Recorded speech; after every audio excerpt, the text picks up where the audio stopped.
Today we're going to just do a general overview, introduction of anatomy and physiology. Anatomy is the study of structure, and physiology is a study of function. Now the tools for studying all of them involve especially knowing your terminology. If you can master your terminology, you will be halfway there. That's the most important thing, and I would go to the end of each chapter and look at the terms and start to learn them.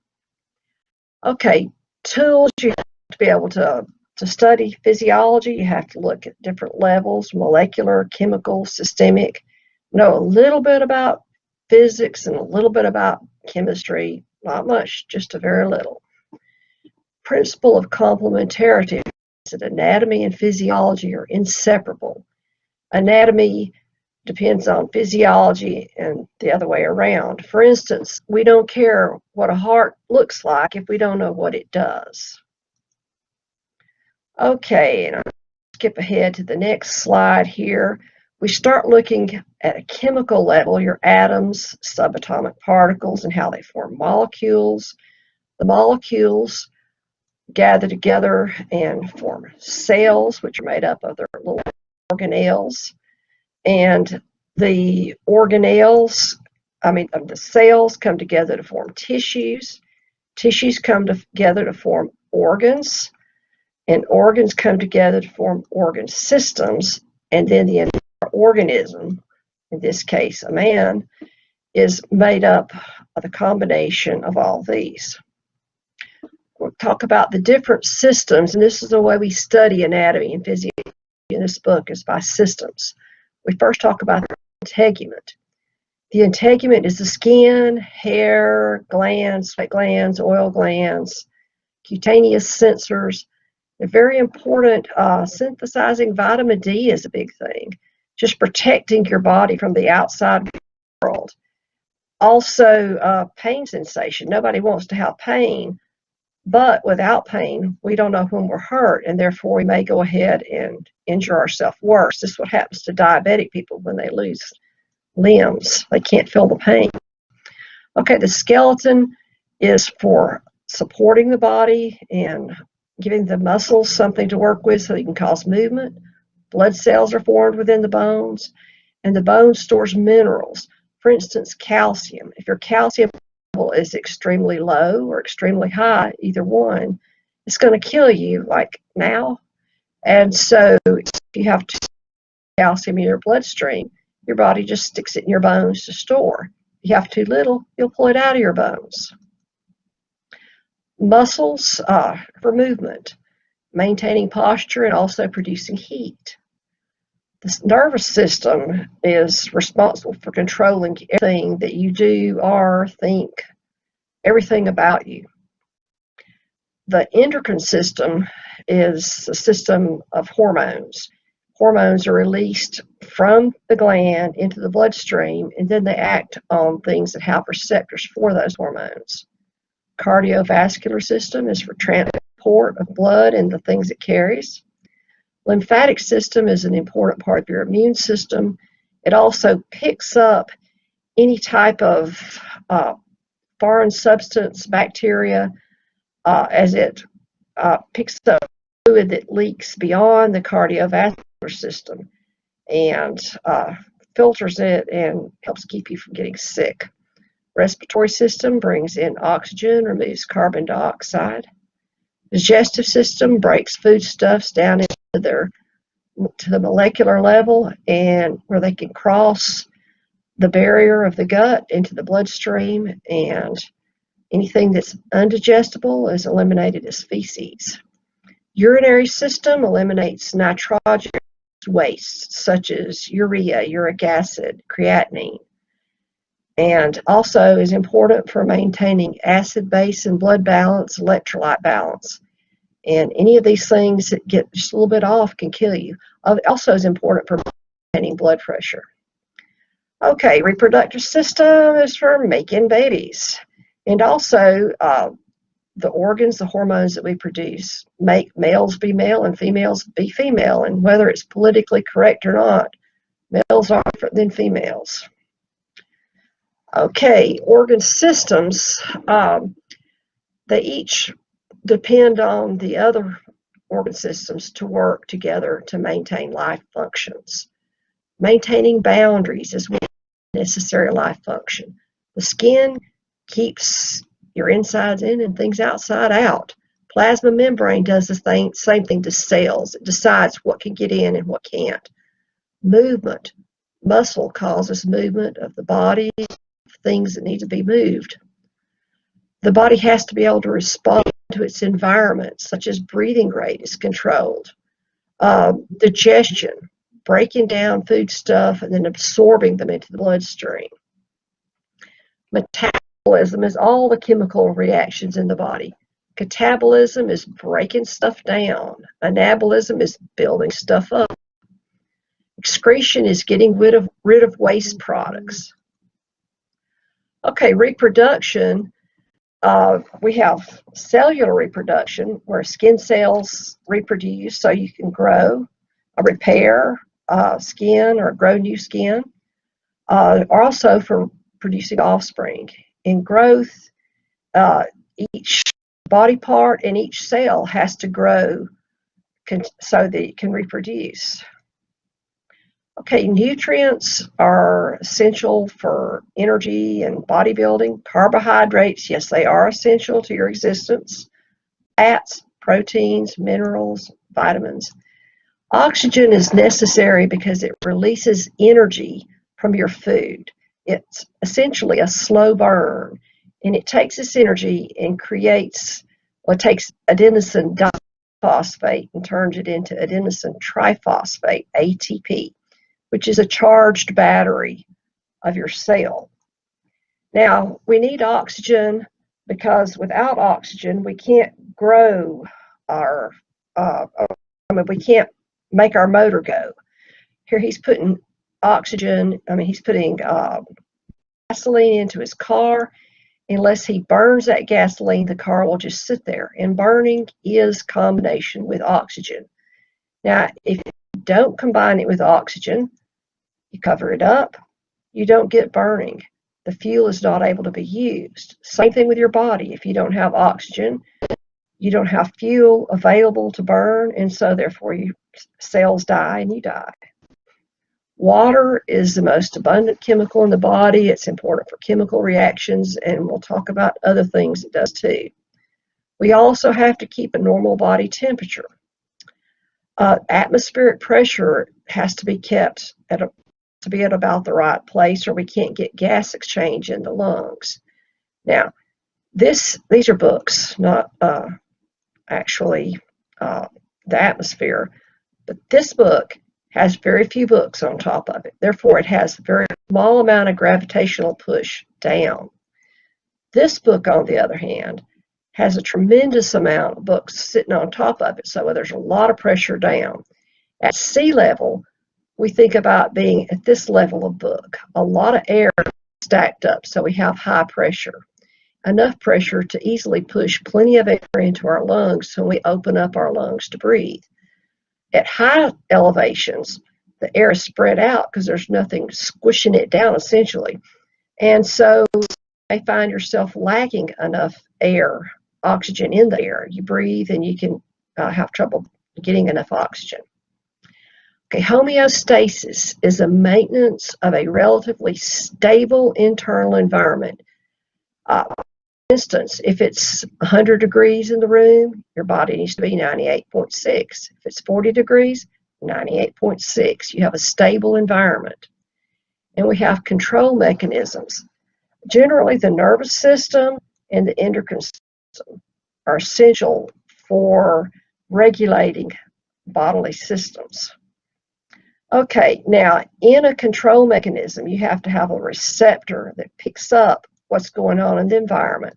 The control system determines what you're going to do about it, and then the effector that actually does the work actually responds. So in a negative feedback system, such as body temperature, if you're too cold, here, the body temperature, the skin sensors pick that you're too cold. That signal goes to the brain. hypothalamus of the brain. It says, oh, gee, it's cold down here, which then goes to your skeletal muscles. They shiver and you warm up. Now, the same thing if you're too hot. That's a negative feedback because you start with one thing, your response puts it back in balance. If you're too hot, you'll send messages from skin receptors to the hypothalamus in the brain, which then sends signals down to your sweat glands. You sweat, and assuming you live in an environment where you can actually evaporate sweat, then you'll cool off. Negative feedback, another example is antidiuretic hormone. Okay, diuresis, when you take a diuretic, it makes you go pee. Well, antidiuretic hormone prevents you from urinating as much. It causes you to conserve water. So when you get dehydrated, you will release antidiuretic hormone, and it will let you retain more water so you're less dehydrated. Now, we also have positive feedbacks systems, labor contractions, for instance. When you are in labor, oxytocin is released, which causes muscle contraction in the uterus. Uterine contraction causes oxytocin release, which causes more labor contraction until you finally have a baby. The blood clotting, if you're bleeding somewhere, you have more and more blood clotting until that bleeding is stopped. Otherwise, you won't stop bleeding. These are positive feedback mechanisms. The homeostatic imbalance, your book says it's disturbance or imbalance of homeostasis increases risk of disease, but often it is a disease in itself. Okay, changes topics radically here, talking about anatomical position. Anatomical position is discussed because we have to have a common point to talk about parts from. Okay, standing up, body erect, feet slightly apart, palms facing forward. Here we have, see the palms facing forward, feet slightly apart, he's standing up. And always remember to discuss the patient's point of view. For instance, this is his left leg. You don't want to do surgery on the wrong knee. It gets you in trouble every time. Again, this is his left leg. Look at from the patient's point of view.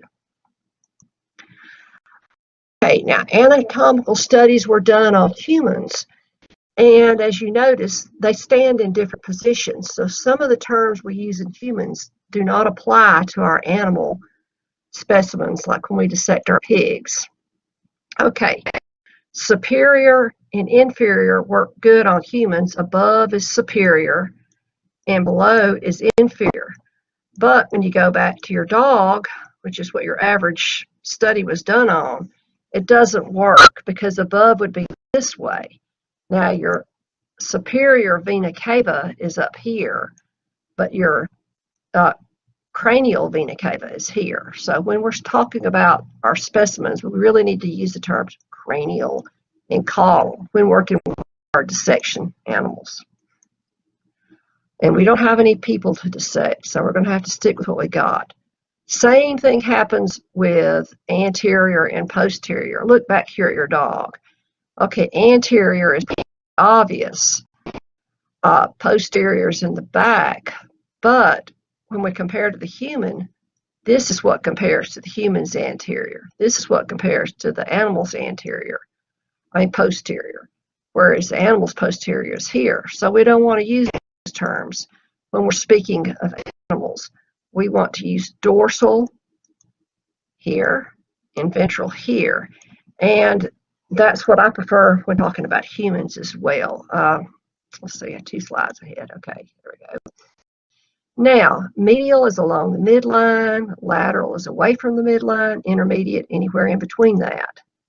Proximal we're talking about limbs. Close to the point of the origin is proximal. The most distant from the limb is distal. Superficial is obvious, close to the surface. Deep is more internal. Now the body is divided into the axial, which is head, neck, and trunk. regions and the appendicular regions. And we also talk about body planes. Transverse plane is right here. It's like you saw the person in half, the magician shop here. They don't really saw him in half. Median is going right down the middle here, and then a frontal plane is sawing him in half from, well, you see the plane here, right where your head is divided in half this way. Let's see, right like that. Okay, now here's the bad part. We do have anatomical variability. So you memorize where all the blood vessels are. You get ready to hit a vein, they're not always there. We have normal variation. Muscles are the same thing. If you're doing surgery, you'll find, especially in the abdominal muscles, some may be missing, some go where they're not supposed to go. You just have to understand it, just like our faces. They're very different. It's just normal variation. Okay, and the body is divided into cavities, and I'm just going to go to the pictures here. The dorsal cavity is made up of the cranial cavity and the vertebral cavity. So this is the dorsal side of the body. So where your brain goes and your spinal cord goes. And then the ventral cavity is all this. And then it's divided in half into the abdominopelvic cavity here, and then the thoracic cavity here. Now, thoracic cavity is divided into two pleural cavities where your hearts hang out, where your lungs hang out, excuse me. And then you have, after that, you have your mediastinal cavity here, which is divided into the cardial cavity where your heart is, and the superior mediastinal cavity. Now, I've already said all that, and all that, and all that. Okay, the serosa is a membrane that separates all these cavities. It lines walls. Parietal serosa lines the body walls. Visceral serosa is actually the outer coating of an organ. So in your gut, the visceral serosa is the outside of that gut, whereas the peritoneal lining is actually the parietal serosa. Now this is showing a balloon, a hand in a balloon. You see you have a double layer and air in here. Well, they're comparing that to the pericardial cavity, a double layer. The inner layer is actually the visceral pericardium. It's actually the epicardium, which is part of the heart itself. And then you have a little bit of fluid here, and then you have the pericardium, which is a firm, very strong division here. It's actually a wrapper. Okay, division, quadrants, right upper quadrant, right lower quadrant, left upper, left lower. And then anatomists sometimes use 9 different divisions. They call this iliac, right and left, hypogastric, umbilical, epigastric, epi always means above, and then hypochondriac regions. We don't use those, we just use our quadrants. And then we also have others, oral and digestive cavity. You basically have one cavity going from mouth to anus. Nasal cavity, up your nose, orbital cavities where your eyes hang out, ear cavities, and synovial cavities are for joints. Okay, that's all I have on this chapter. Thank you very much.